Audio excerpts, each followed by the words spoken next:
You're listening to the N2K Space Network.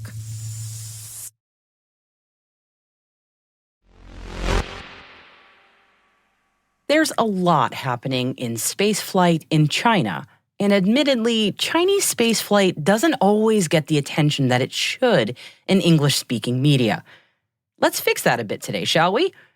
We have a number of stories and developments in China's commercial and national spaceflight programs to cover, so let's give China the spotlight at the top of our show today. T-minus 20 seconds to LOS egress. Go for deploy. Today is July 10th, 2023. I'm Maria Varmazis, and this is T-minus.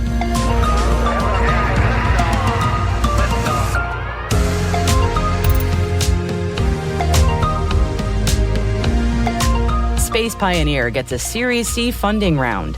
Saudi Arabia and China are deepening ties. Bids are open soon for a Long March 6 ride. ISRO hands the keys to small launch over to the private sector. Big cuts in Australian space spending. And for today's conversation, I'm speaking with Laura Forcyzk, space consultant and career coach, on navigating careers into and within aerospace. You don't want to miss it.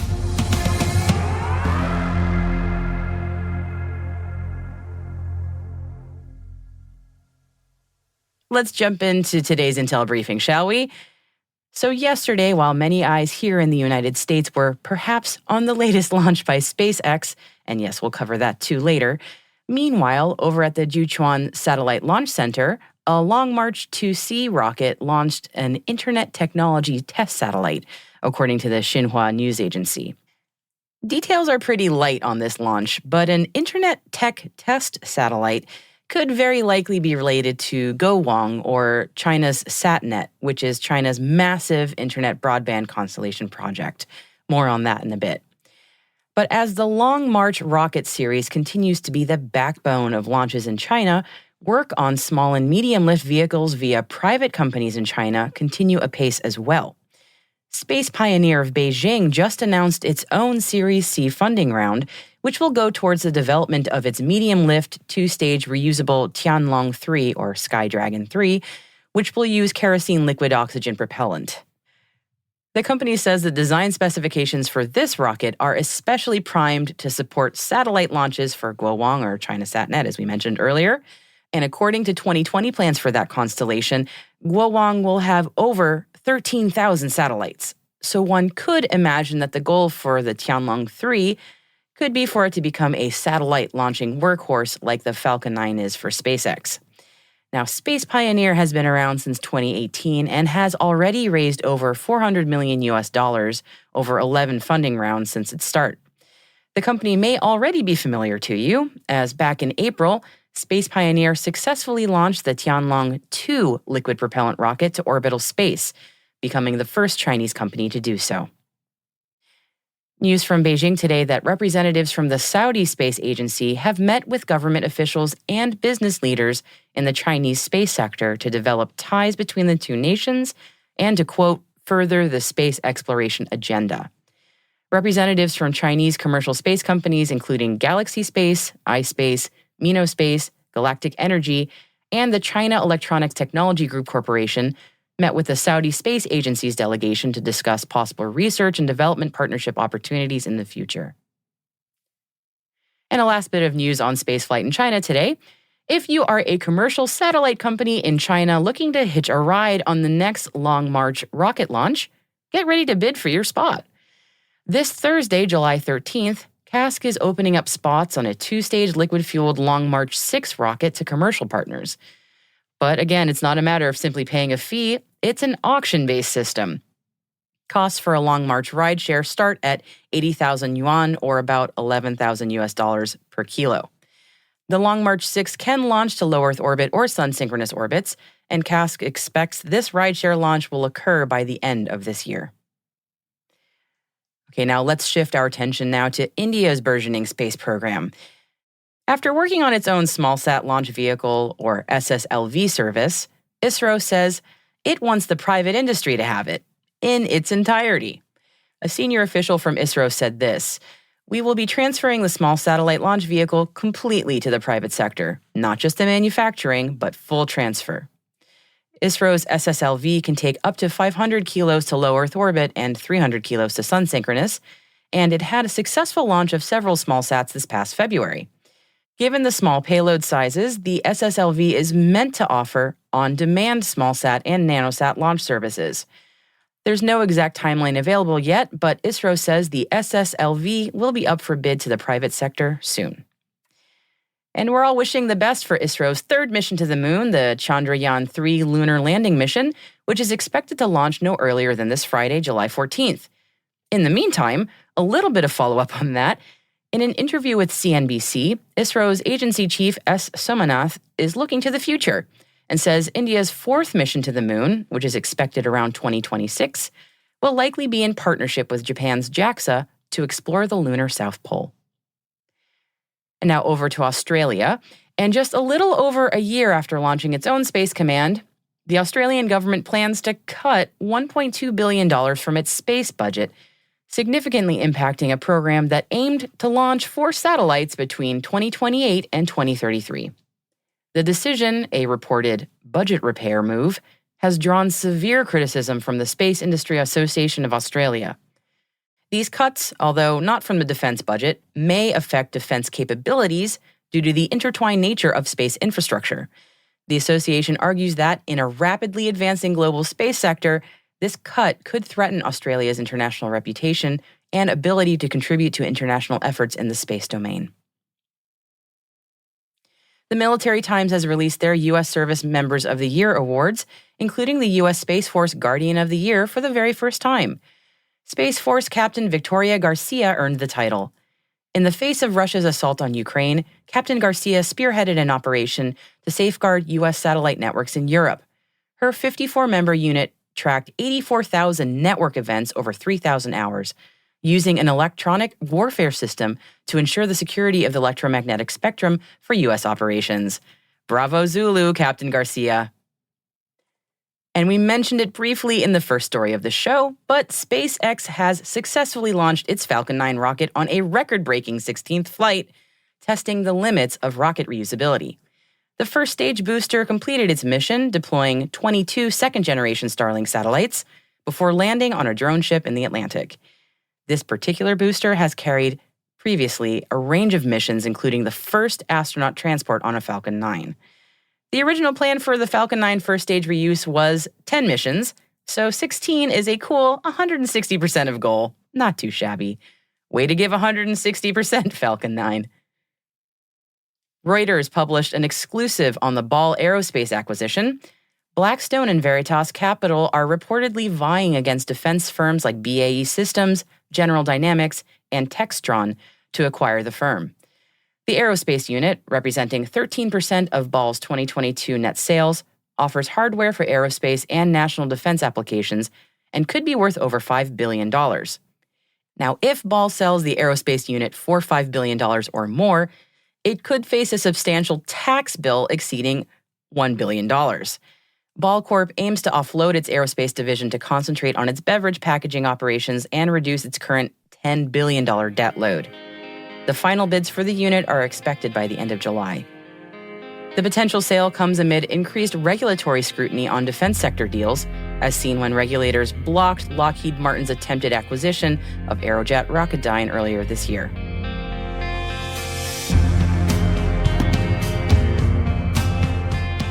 And that wraps up our Intel briefing for today.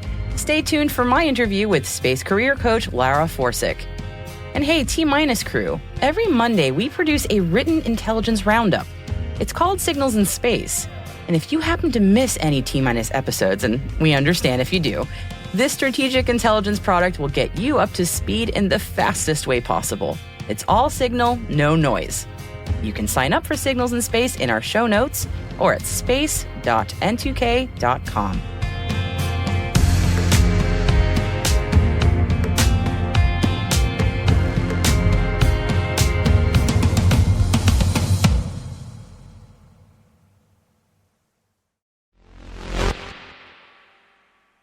With the new space economy taking off around the world, there's a lot of interest from folks who might not be in this industry who are trying to make a career shift. We often hear that there's space for everyone in the world of aerospace, but if you're trying to break in, that can often seem easier said than done. My guest today has helped many people navigate a career in space and has some great advice for anyone looking to make a career move. We help businesses and government entities and nonprofits to grow in space. So there has been so much interest in space over the past several years, really spurred by both the advances in commercial space, and SpaceX has a lot to do with that, and also the government interest in going to the moon and doing things in cislunar and lunar space and commercial space stations. And there's just been this boom of activity and interest in space.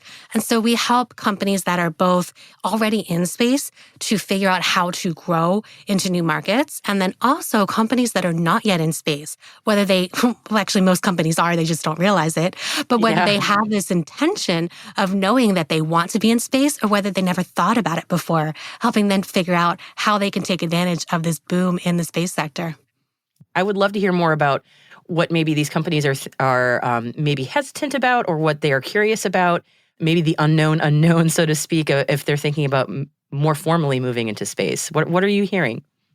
Companies don't really know where they belong because they don't know how much they already rely on space. And our modern infrastructure, everything we do in our modern society runs on space. People just don't realize it. We take it for granted. And so it's helping people to understand where they already are using space, and then where their current activities, whether that is, in a sector that you don't necessarily think of being in space or related to space, or whether it is the sector that is tangential, where they can grow. Because there's so much room for growth in the space sector, depending on whether they want to branch out with what they're already doing or try something new. What areas are you personally or professionally interested in the space sector? I mean, there are so many different avenues. What really intrigues you? Everything having to do with the emerging U.S. market, especially human spaceflight, because that's just my personal interest. I still want to be an astronaut as I did when I was a kid. And so for me, it's picturing how humanity is going to go forward in space. And this is not just government actors anymore. It's also commercial players. And the combination between government and commercial, we're seeing more and more government agencies, both in the U.S. and outside the U.S., use commercial industry to accomplish their human spaceflight goals and beyond that, spaceflight goals in general. And so for me, it's like, how do we move human society outside of Earth's surface? And so thinking about commercial space stations and the way that we use them, my first full-time job was actually working on science on the International Space Station. And so understanding when we move out to many different types of commercial space stations, who are the users and what are they going to do? And then thinking beyond. I mean, when I was a kid, my goal was to be an astronaut to the moon. Like, that was the thing I wanted to do, and it is the thing I still want to do. So it's understanding, first off, these government astronauts that are going with Artemis, what are they going to do and how are they going to accomplish their goals? And then in the future, thinking about lunar bases and Gateway and other types of commercial space stations that might exist in other places that are not just LEO, like around the moon or in cislunar or even Lagrange points. So the near term is, how do you harness what's already happening and put yourself in it to maximize the types of impact that you can have on the plans that are already ongoing? And then the long term is thinking ahead to what those markets might be in the next decade or two. That's fascinating. And so that's the organizational point of view. Say you're a person who is looking to transition into the space industry, and they believe they have some transferable skills, but they're not sure. It's a kind of an intimidating market to break into, at least as an outsider. It just seems that way to me. What advice do you give people who are looking to figure their way in there? Yeah, thank you for asking. I've been doing space career coaching for the past 6 years. In fact, I'm the only space career coach that works with high-level professionals. And so A lot of the professionals like yourself that come from outside the space sector, they think there's a barrier. They think that they have to be at a certain level, like inside or outside perspective, when in fact, you and others have these skill sets that the space industry desperately needs. We are so insular in space. Traditionally, it has been a very isolated industry. And so we really need the fresh perspectives and skill sets that come from outside the space sector in order to grow and innovate and mature. And so you and others bring perspectives that the space industry uses to then grow. And so I tell people, don't think that you need to go back to school unless you truly want to, or that you don't belong, or that you need to undersell yourself. You actually are really, really valuable as you are right now. And I do offer space career coaching services if anyone wants to reach out and ask me how they belong in space. Yeah, what are common barriers that you are seeing people encounter or maybe and then hopefully overcoming in their job search? Quite often, it really is a mindset shift where people think that they are an outsider and therefore they think they need to go back to school or apply only to entry-level roles, or they think that they're not worthy. And they self-reject. And that tends to be something that I need to work on with a lot of my clients, is understanding where they're coming from and what value they give, and then helping them with that internal and external messaging so that they can explain to themselves and others what value they have in the space sector, what value they can bring to the table, and then making sure that they are taken seriously when they are applying for jobs or networking. That's so important. And to me, I've been not in this world that long, but I've been noticing there's sometimes like a cultural, not culture clash necessarily, but there's sort of a perception of folks who've been in the industry for a while, almost versus those who are sort of on the newer side, maybe come from the traditional-ish tech world, and that sometimes people don't necessarily speak the same language, even though they have the same goal in mind. So it sounds like, if I'm understanding this correctly, some of it is a matter of that mindset shift of you can find a way, you do belong, but maybe you need to adopt a different language or figure out how to position yourself in a slightly different angle. Exactly. This is the same with individuals and it's the same with businesses or organizations where you have to speak a common language. And it's, I'm not talking about English. I'm talking about being on the same page with what the goals are and what the results are that you want to have. And so for some people, that might just be accomplishing something that's already been going on that you can do better. And for some others, it might be accomplishing something that's never been done before and making sure that you're all on the same page about how that is going to happen and what that might look like for the future. What are the differentiators that companies should be positioning themselves with in order to find that home in space, so to speak? Is there, if I'm thinking of like a traditional software company that's trying to move to providing some sort of space-based solutions, are there maybe things from the tech sector that are seen as like a red flag in space? Or I'm trying to think of those cultural indicators that might be misconstrued in the space world. A lot of times people don't know what they don't know. So it's asking around to potential customers what they are lacking, what they still need, and also understanding where the competitors are currently in terms of their technology, in terms of their market reach, and understanding where you fit. Where's your company's niche? Like, what is that specialty that you bring to the table? So to use your example with software, cybersecurity is a huge problem in space. It is becoming even larger. And most companies just are underprepared when it comes to cybersecurity solutions, whether that is on the ground with receivers or data processing or up in space with their satellites that they launch. And that is an area where I think the tech sector really needs and has an opportunity to come into the space sector and say, we have these cybersecurity solutions, just as an example. And you can benefit from this because all these other companies on the ground terrestrially have been benefiting. And here's how you are going to suffer if you don't protect your data or protect your IP or whatever it happens to be. Is there any advice that you give, not just to companies, but also to individuals for maybe if they're looking to level up, for lack of a better term, or to make that transition into a space role if they're coming from some other field? So I know you mentioned thinking about themselves and not self-selecting out. Is there anything else that you find noteworthy to tell people? Many individuals and companies, they are so into the weeds in what they do, which is fantastic. That's what we need for specialized services and products. But they don't necessarily understand the big picture. And so a lot of times they really need an outsider's perspective that knows the bigger picture of the industry or understands where the industry is going. And that's really where an expert outside source, whether that's my company, Astralytical, or me personally with the Space Career Coaching, can help you to identify where you fit within the broader sector.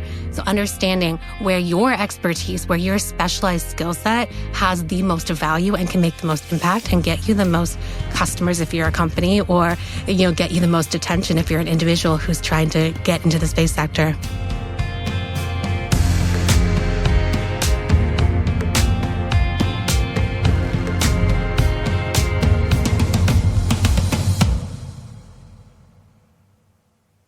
We'll be right back. Welcome back. Now, we started our show with some news from China's spaceflight program, and today we're also going to close out with some cool science courtesy of China's Zhurong Mars rover. Yes, Zhurong fell silent last year, and there's fading hope that it might be revived, but in the meantime, it collected some fantastic high-resolution imagery in 2021 and 2022 on the Red Planet that scientists are still poring over. And a study just published in the journal Nature says Zhurong, with the help of the Tianwen-1 Mars orbiter, has solved a long-standing mystery about unique sand dunes found all over Mars. These puzzling sand dunes are specifically called transverse aeolian ridges, or TARS. No, not the robot from Interstellar. TARS, in this case, are dark, crescent-shaped ridges on the top of dune fields. But TARS appear to be at a different angle than the massive dunes that they sit upon. Now, thanks to Zhurong, which was able to get a closer look at some TARS, Li Chunlai from the National Astronomical Observatories of the China Academy of Sciences, who led the team of researchers on this study, says they can now confirm that the change in the morphology and stratigraphy, in other words, the structure and chemical compositions of the dunes, was due to a change in the planet's rotational axis at the end of the last Martian ice age around 400,000 years ago, which then also changed the prevailing wind direction. This was long suspected to be the case, but getting up close and personal with these dunes was key to confirming the hypothesis there. Better understanding how climate changed across time on Mars will help us better understand how climates can evolve for planets in general across epochs. Thanks to Mars research, we no longer have a sample size of 1 for up-close planetary studies like this.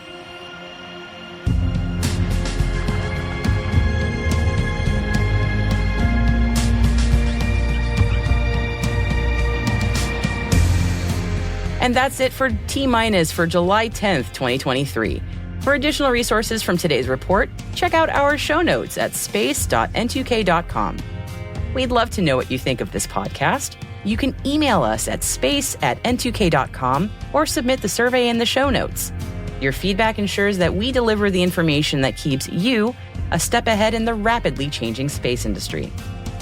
We're privileged that N2K and podcasts like T- are part of the daily routine of many of the most influential leaders and operators in the public and private sector, from the Fortune 500 to many of the world's preeminent intelligence and law enforcement agencies.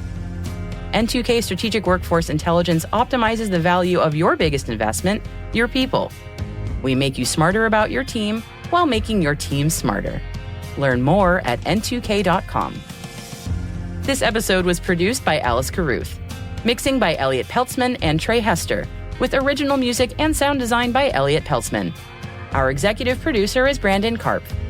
Our chief intelligence officer is Eric Tillman. And I'm Maria Varmazes. Thanks for listening. We'll see you tomorrow.